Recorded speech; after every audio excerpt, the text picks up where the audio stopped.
Hi there, and welcome to this day in history for August 6th.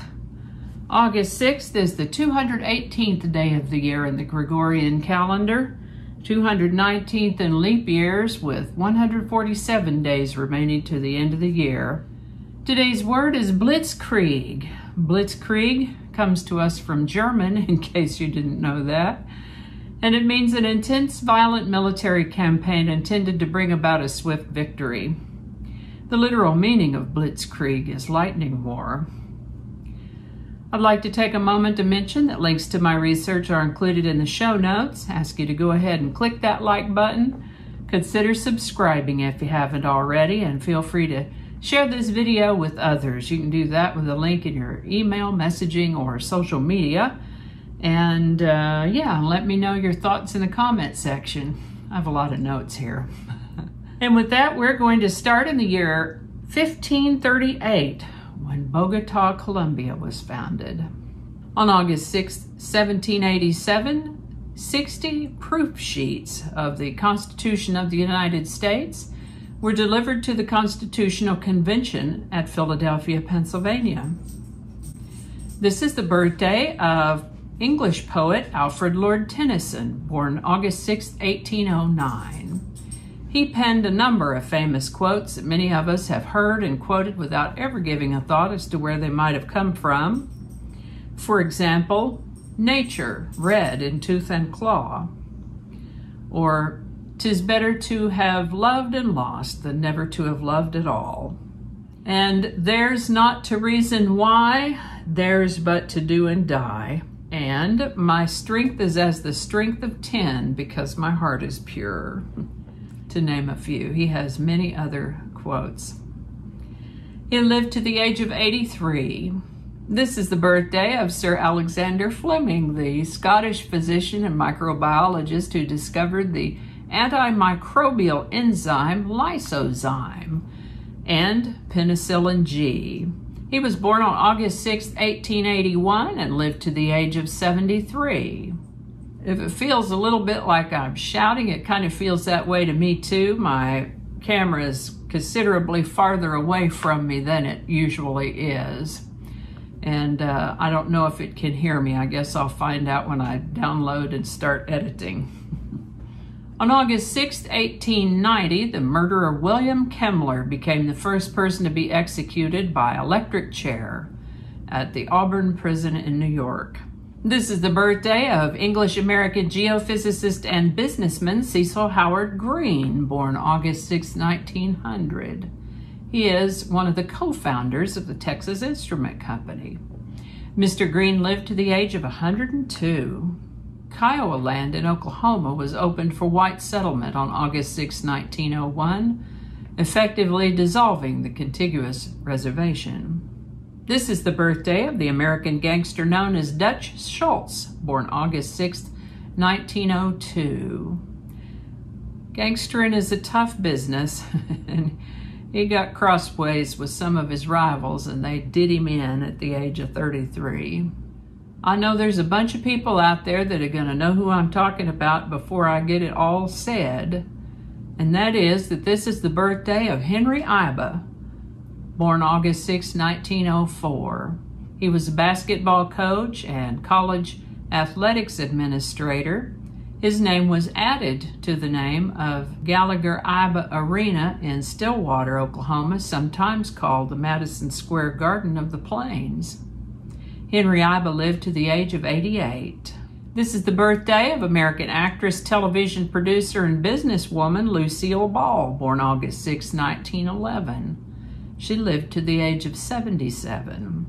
This is the birthday of American actor Robert Mitchum, born August 6, 1917. He lived to the age of 79.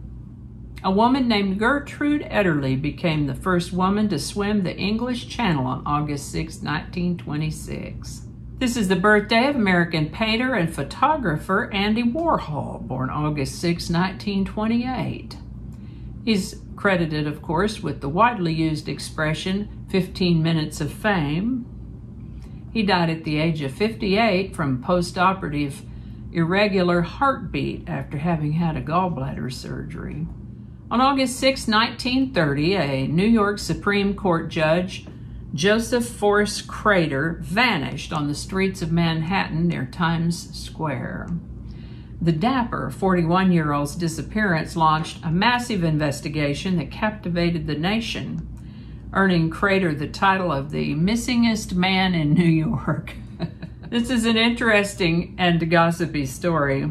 It seems he had developed a slightly shady reputation due to his fondness for showgirls. And earlier in the month of August 1930, he'd been on a trip to Maine, left his wife there while he returned to New York, promising that he'd be back in a few days. On the morning of August 6th, he destroyed some documents in his office and moved several portfolios of paper to his apartment, and then arranged to withdraw $5,000 from his bank account. That evening, he met some friends for dinner, and after that dinner, was presumably on his way to attend a Broadway play, but he was never seen again. His unusual behavior leading up to his disappearance led many to surmise that he may have run off with a mistress, one of those showgirls. He might have left the country or been a victim of foul play. His disappearance was so sensational that the phrase "pulling a crater" entered the lexicon of the day as a synonym for going AWOL. Comedians had a field day with it as well. Since no trace of him ever turned up, his wife had him declared dead in 1939, and we might say it was the Jimmy Hoffa of his day. Interestingly, in 2005, a woman died, and upon her passing, it was discovered that she had left a handwritten note saying that her husband and several other men, including a police officer, had murdered Crater and buried his body under a section of the Coney Island boardwalk. That area has since been further developed, so no trace remains of Judge Crater. Here, 4% battery. Ooh. Queen Wilhelmina of the Netherlands became the first reigning queen to address a joint session of the United States Congress on August 6, 1942. On August 6, 1945, Japan was devastated when the atomic bomb Little Boy was dropped by the United States B-29 Enola Gay.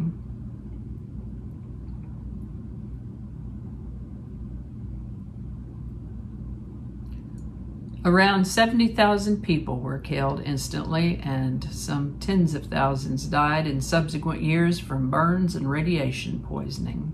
On August 6, 1960, Cuba nationalized American and foreign-owned property in the nation. Sure, that didn't go over well with the former property owners. President Lyndon Johnson signed the Voting Rights Act of 1965 into law on August 6, 1965. This was a law drafted to prohibit racial discrimination in voting. On August 6, 1991, Tim Berners-Lee released files describing his idea for the World Wide Web. WWW debuted as a publicly available service on the internet. NASA's Curiosity rover landed on the surface of Mars August 6, 2012. And that's all I have for you today. I hope you learned something you didn't know before. I know I sure did. I always do. Give it a like if you enjoyed this video. Consider subscribing if you haven't already. Feel free to share this video with others and let me know your thoughts in the comments. I guess that's about it. So thanks again, and I'll see you next time. I'm too far away to reach the...